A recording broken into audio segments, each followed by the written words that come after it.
Di jendela dapur yang memang belum ada kacanya itu, Kinan tengok ada sosok perempuan lagi melayang, Wak. Rambutnya panjang terurai, wajahnya hitam, dan seluruh organ dalam tubuhnya kelihatan. Dan yang bikin si Kinan ini makin ketakutan adalah ternyata suara kokokan ayam yang dia dengar itu ternyata berasal dari mulut sosok balang-balang tuh.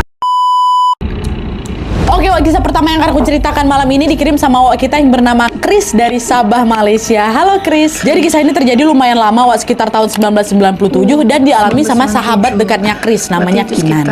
Jadi pada saat itu Kinan ini adalah seorang mahasiswi kedokteran yang sedang praktek di salah satu rumah sakit yang ada di kota Belut namanya. Saat itu Kinan ini nggak sendirian, Wak. Ada 4 mahasiswa lainnya yang juga sedang tugas praktek nih di rumah sakit yang sama. Mereka berempat ini perempuan semua, namanya Dinda, Agnes, Hani, dan Lili. Dan sedikit informasi juga, Wak, si Dinda nih udah menikah, terus lagi hamil pula waktu itu. Dan dari mereka berlima ya cuma si Dinda aja yang sudah berpasangan, sudah bersuami gitu kan. Nah, selama melaksanakan tugas praktek ini, Wak, Kinan dan keempat temannya tadi sepakat untuk mengontrak bersama ini. Lalu suaminya si Dinda mendapatkan informasi tentang satu rumah kontrakan yang tidak begitu jauh dari rumah sakit tempat mereka praktek. Dan setelah mendapatkan informasi itu, besok paginya Kinan sama kawan-kawan ini pun langsunglah datang tuh ke rumah sewa ini. Sesampainya di sana, mereka disambut baik oleh si bapak pemilik rumah yang namanya Pak Alang. Nah, pada saat itu Pak Alang ini ngajak si Kinan sama kawan-kawan yang lain itu untuk melihat-lihat ke sekeliling rumah, Wak. Tapi belum sempat mereka masuk ke dalam rumah nih, masih di teras depan rumah aja, tanpa sengaja si Kinan ini nengok ada seorang nenek-nenek lagi berdiri gitu di luar pagar rumah mereka tuh kan. Nah, nenek itu cuma berdiri aja, Wak, sambil memperhatikan mereka gitu. Dengan keheranan si Kinan ini balik memperhatikan si nenek itu balik. Nah, menyadari kedatangan si nenek, Pak Alang si pemilik rumah ini ngomong lah kan, oh itu dia tuh orang kampung sini juga kok, mungkin dia heran ngelihat kita kok ada banyak tamu datang ke sini. Wajar aja, Nak, soalnya rumah ini memang jarang ada yang nyewa. Ya udahlah, yuk kita masuk aja yuk, kata Pak Alang kayak gitu. Biar nanti Bapak tunjukkan lah itu bagian-bagian rumah gitu kan. Nah, mendengar ucapan dari Pak Alang, Kinan pun hanya ya udah dia ngangguk-ngangguk aja tanpa mengucapkan apa-apa. Dah lah tuh, masuklah itu mereka, Wak, ke dalam rumah sewa ini. Pak Alang pun dengan antusias tuh menunjukkan satu persatu bagian rumah dari kontrakan itu. Inilah dia nih bagian kamar. Nah, ini dapurnya, ini saklar listriknya di situ, tempat penampungan air di sini, tempat cuci baju di sini, jemuran di sana, dan lain-lain. Semualah dijelaskan sama mereka. Nah, sambil menunjukkan bagian-bagian rumah ke mereka, Wak, Pak Alang ini bilang juga, anak-anak, sebenarnya rumah ini tuh masih dalam tahap renovasi, belum 100% jadi. Sekarang Bapak kasih lihat ya ke kalian bagian mana aja yang belum selesai renovasi ya, kata kayak gitu.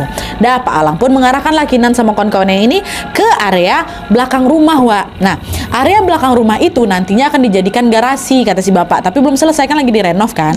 Dan di sana juga ada macam kandang ayam gitu, cuman nggak ada ayamnya, kosong kandang ayam tuh. Dan selain itu, jendela-jendela di tembok rumah yang menghadap ke area belakang ini juga macam belum dipasang kaca, Wak. Jadi masih bolong kayak gitulah, karena area renovasi gitu kan, jadi bolong-bolong kayak gitu. Dan untuk sementara waktu jendela itu cuma ditutup pakai horden aja. Pak Alang bilang kayak gini, di bagian ini ya, ini renovasinya belum selesai nih. Jadi mohon maaf kalau beberapa waktu ke depan masih ada tukang-tukang yang ngangkut-ngangkut material ke sini. Tapi untuk bagian dalam rumahnya udah bisa dihuni kok, katanya kan. Gimana? Jadi mau ngontrak di sini nggak? Kata si bapak. Nah, setelah melihat kondisi rumah itu, Kinan sama kawan-kawannya nggak ngerasa keberatan sebenarnya, Wak, karena ada renovasi itu. Toh yang belum selesai direnovasi kan bagian belakang aja, bagian depannya kan atau selebihnya kan udah bisa dipakai kan. Dan selain itu, harga yang ditawarkan sama Pak Alang ini juga bisa dibilang cukup murah kali Nadia pada tahun itu ya, dan sesuai sama budget mereka berlima. Akhirnya Kinan bilang, oh jadi Pak, kami tetap mau sewa di sini kok, nggak apa-apa, kata gitu. Oh ya udah, Pak, kapan nih kira-kira kami boleh masuk ke sini? Boleh, kapan aja kalian mau pindah ke sini bisa kok. Kalau hari ini bisa Pak, kata Kinan lagi. Oh bisa. Silakan mau pindahin barangnya sekarang, nggak apa-apa. Nanti kalau butuh apa-apa bilang Bapak, kata Pak Alang. Dah nih. Hari itu juga Kinan sama teman-temannya pun mulai Wak pindahan ke kontrakan ini. Mereka bersih-bersih, ngangkut-ngangkut barang, dan Kinan juga sempat nyuci pakaian kotornya tuh.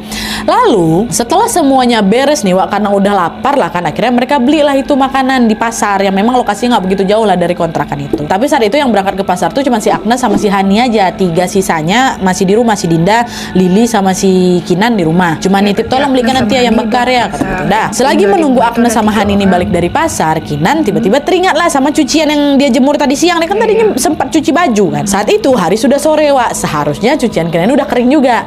Kinan pun segeralah beranjak keluar untuk ngangkat jemurannya itu.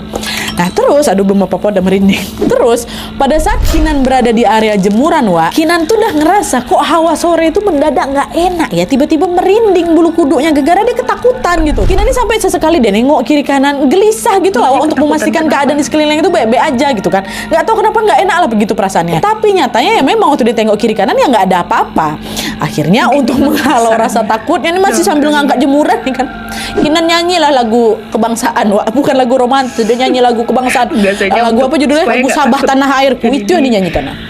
Coba gitu kan, dengan suara yang kencang. Saking kencangnya suara si Kinan ini, Dinda yang ada dalam rumah tuh terdengar. Dinda yang lagi hamil tuh. Heran lah si Dinda, "Woi Kinan, kok ngapa tiba-tiba nyanyi lagu Tanah Air, ha? Gak apa-apa, aku lagi bosan makanya aku nyanyi," kata si Kinan kayak gitu kan. Nah terus Kinan langsung mengalihkan lagi lah kan pandangannya ke area jemuran. Dia lagi narik-narik baju tuh. Dan ketika dia membalik ke sana, waktu dia mulai lagi narik si jemuran itu, disitulah jantungnya si Kinan ini hampir copot. Karena ternyata pas ditarik nih kan, ada nenek-nenek lagi berdiri di balik jemuran. Kata gitu. Astagfirullah, kata gitu kan. Tuh, ini siapa? Sejak kapan berdiri di situ? Kata si Kinan kan. Nah, saking kagetnya Kinan sampai terjatuh, terduduk lemas gitu. Lalu ketika dia perhatikan lagi, ternyata si nenek ini adalah nenek yang dia lihat tadi pagi di depan rumah tuh, yang liatin mereka dari luar pagar tuh. Itu yang dia tengok, itu yang lagi tegak depan dia. Di saat yang sama, Dinda sama Lili yang ada dalam rumah dengar tuh suara teriakan si Kinan kan, berlari juga lah ke area jemuran itu. Dan saat itu Dinda sama Lili juga nengok keberadaan si nenek yang tegak ini. Mereka nanyakan, maaf Ato ini siapa? Ada perlu apa kesini gitu? Sambil tersenyum nenek tuh bilang, "Oh maaf ya nak, udah bikin kamu kaget. Nenek cuma mau kasih kalian ini," katanya. Nenek tuh sambil ngulurin ada kantong kresek gitu berwarna kuning ke mereka.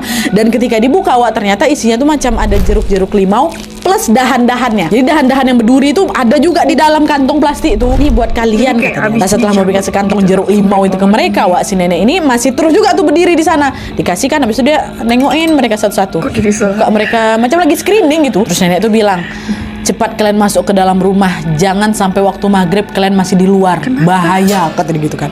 Belum sempat si Kinan dan teman-teman yang mengucapkan apa-apa, saat itu nenek tuh udah selesai ngomong itu, dia langsung balik badan, pergi dia. Nah Kinan, Dinda sama Lili langsung juga nih buru-buru masuk ke dalam rumah kan. Dan kresek berisi jeruk limau pemberian nenek tadi digantunglah sama si Dinda di jendela dapur. Jendela dapur yang digantung ini yang belum ada kacanya tuh, yang di belakang itu yang masih bolong, cuma ditutup horden aja.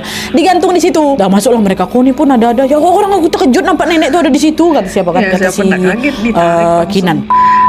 Nah terus malam harinya Agnes sama Hani pun akhirnya nyampe lah itu dari pasar dan membawa ayam bakar pesanan mereka. Mereka yang udah pada kelaparan langsung lah itu dengan lahap menyantap ayam bakar itu bersama-sama. Sembari makan mereka ini juga biasa ngobrol-ngobrol, bercanda-bercanda, ada ketawa juga seperti pingkal-pingkal lah kan. Lalu pas mereka lagi asik ketawa ini, dari arah belakang rumah itu tiba-tiba terdengar ada suara ayam bekokok. Kencang kali kalian ketawa tuh sampai ayam pun terbangun, dipikirnya udah pagi mungkin ya, kata mereka gitu bercanda. Nah di situ datang si Kinan nyeletuk juga. "Bukan lah bukan gara-gara itu. Ayam tuh bekokok gara-gara dia nyari kawannya hilang kan, baru kita makan," kata si Kinan kayak gitu, ngelawak kayak gitu dan candaan itu ya lagi-lagi bikin kawan-kawan yang lain juga tuh pingkal-pingkal lah kan. Nah selagi mereka asik ketawa ini, suara kokokan ayam itu makin terdengar jelas lagi oleh mereka ya udah nggak dihiraukan kali, mereka nggak mikir aneh-aneh juga. Sampai akhirnya Kinan menyadari ada sesuatu yang janggal. Bentar dulu bentar. Bukannya di halaman belakang tuh nggak ada ayamnya ya Di sana ya memang ada kandang ayam tapi kan kosong. Terus itu tuh yang bekokok tuh ayam siapa? Kata Kinan kan. Iya juga ya. Kan belakang nggak ada ayam kan tadi, Wak. Udah diam kalian dulu. Coba kalian diam. Jangan kalian ketawa dulu ya. Dengar ini baik-baik. Kalau kalian perhatikan juga dari tadi suara kokok-kokoknya nggak berhenti kan. Nah dengar ini kawan-kawan yang lain juga terdiam tuh. Iya juga ya. Dan mereka saling pandang aja nih satu sama lain kan. Suasana yang tadi ramai sama gelak tawa mereka mendadak sepi. Ya, yang terdengar ya cuman suara kokokan ayam itu aja masih bekokok, Nah di situ mereka mulai ngerasa ada yang aneh nih. Akhirnya untuk mencairkan suasana, Kinan bilang lagi, udah paling cuma ayam tetangga kan, kita belum keliling-keliling, siapa tahu tetangga kita memang juga punya ayam. Udahlah cucilah tangan kalian, kata si Kinan. Nah udah tuh Kinan duluan, dia berjalan lah menuju ke wastafel yang ada di dapur. Nah wastafel itu tepat berada di depannya jendela tempat Kinan gantungin kresek limau tuh. Jadi jendela dapurnya si kresek limau di situ, Dindanya di sini. Nah saat Kinan lagi berdiri di sana, tiba-tiba bulu kuduknya merinding. Dan saat itu suara kokok tuh masih terdengar juga, masih terdengar sangat-sangat jelas sekali, seolah-olah ayam itu macam ada di tembok belakang dapur itu, Makin ketakutan sih Kinan di sini kan. Tapi untungnya nggak lama kemudian si Dinda, Agnes sama Hani nyusul juga nih ke dapur buat nyuci tangan sama nyuci piring mungkin kan. Nah tepat ketika Dinda, Agnes, Hani sama Lili sampai di dapur, Wak, tiba-tiba mereka berempat teriak, mereka berempat nih, astagfirullahaladzim, kata mereka gitu kan. Itu yang bikin si Kinan langsung balik badan. Kenapa? Di situ Kinan tengok, Wak, kawan-kawannya lagi bergetar ketakutan sambil nutup mata mereka masing-masing nih. Cuman tangan mereka tuh nunjuk ke arah jendela yang tepat berada dekat belakang wastafel itu. Dengan suara gemetar si Dinda bilang, itu Kinan, cepat kau lari, cepat sini kamu, kata. Karena saat itu posisinya si Kinan ini sedang membelakangi jendela, alhasil si Dinda tuh nggak nengok apa-apa gitu kan. Cuman sekujur tubuhnya Dinda tuh udah merinding gara-gara suara kokokan ayam yang didengar tadi, Wak. Dan makin kawan-kawan itu teriak, makin kencang, makin nyaring suara kokokan ayam tuh. Antara takut dan penasaran, akhirnya Kinan toleh itu ke belakang kan. Dan disitulah, Wak, dia nengok ada sebuah pemandangan yang sangat-sangat menyeramkan. Di jendela dapur yang memang belum ada kacanya itu, Kinan tengok ada sosok perempuan lagi melayang, Wak. Rambutnya panjang terurai, wajahnya hitam, dan seluruh organ dalam tubuhnya kelihatan tenampak. Jadi bentuknya macam apa? Macam kuda. Dan sosok inilah di daerah mereka disebut dengan nama balan-balan, Wak. Nampak sama si Kinan kayak gitu kan. Dan yang bikin si Kinan ini makin ketakutan adalah ternyata suara kokokan ayam yang dia dengar itu ternyata berasal dari mulut sosok balan-balan tuh, Kak. Bukan suara ayam, Wak, itu suara balan-balan. Waktu nengok itu nge-freeze badannya si Kinan, nggak bisa bergerak, Wak. Untungnya si Dinda kawannya dia datang kan, woi ngapa kau diam di sini, lari kau, balan-balan mau masuk rumah, kata kayak gitu kan. Dan akhirnya si Kinan bisa bergerak, langsung lah mereka berlima terbirit-birit lah itu, lari masuk dalam kamar, tapi kuncinya pintu kamar, baca-baca doa. Nah di saat yang sama suara kokokan ayam itu masih terdengar, Wak. Bahkan kali ini suaranya itu juga diikuti sama gonggongan anjing yang berisik kali. Waktu itu si Dinda langsung dia telepon orang, Wak. Tapi di situ Kinan nggak tahu nih siapa yang ditelepon sama si Dinda, karena setelah itu Kinan pingsan. Nah, saat Kinan sudah terbangun dari pingsannya, dia sudah dikelilingi sama keempat temannya plus sama Pak Alang juga, si bapak pemilik rumah ini, sama suaminya Dinda juga. Meski belum sepenuhnya sadar, Wak, Kinan tahu kali kalau saat itu dia ini sedang tidak berada di rumah kontrakan itu. Cuman belum sempat Kinan ini nanya apa-apa, di situ dia dengar keempat teman-temannya nangis lah gitu kan, sambil bilang, kita nggak usah balik lagi ke rumah itu, nggak mau aku, kita cari aja lah tempat lain, aku nggak mau ketemu sama balan-balan tuh lagi gitu. Menangis nih, Wak, empat-empatnya. Nah, melihat mereka yang ketakutan, di situ Pak Alang bilang, tapi alhamdulillah nasib baik kalian taruh itu jeruk limau dekat jendela. Balan-balan itu nggak berani sama jeruk limau, anak-anak. Dia juga takut tuh duri-duri yang tajam yang ada dekat batang jeruk itu nanti kena organ dalamnya. Dan dia juga takut terkena air perasan jeruk limau karena rasanya pasti nanti pedas, panas sekali kan. Kalau kalian nggak taruh jeruk limau dekat jendela, udah pasti balan-balan tuh masuk dalam rumah. Dia mengincar ibu hamil dan dia pasti tahu kalau di antara kalian ada yang hamil. Ya kan, ada kan? Nah, iya Pak, saya kata. Untunglah kalian selamat, kata Pak Alang kayak gitu. Nah, ucapan Pak Alang tadi, Wak, langsung bikin si Kinan pun teringat lah sama si nenek-nenek yang tadi sore yang jumpa sama mereka tuh, yang ngasih mereka limau. Kinan penasaran tuh siapa nenek itu kan? Apa mungkin nenek itu udah tahu kalau di antara mereka ini ada yang hamil dan akan jadi incaran balan-balan? Cuma kalau dibilang itu hantu, nggak mungkin. Pak Alang nampak, kawan-kawan yang lain juga nampak gitu kan. Siapapun nenek itu sebenarnya, Wak, Kinan dan teman-temannya merasa sangat bersyukur dan juga berterima kasih karena berkat bantuan nenek itu juga lah mereka akhirnya bisa ya selamat gitu. Makanya dia ngasih jeruk limau yang masih ada berduri-duri gitu kan, Wak. Itu macam penangkal balan-balan tuh lah. Kalau di sini namanya kuyang ya. Kayak gitu juga ternyata di sana ada, Wak. Nah, itu dia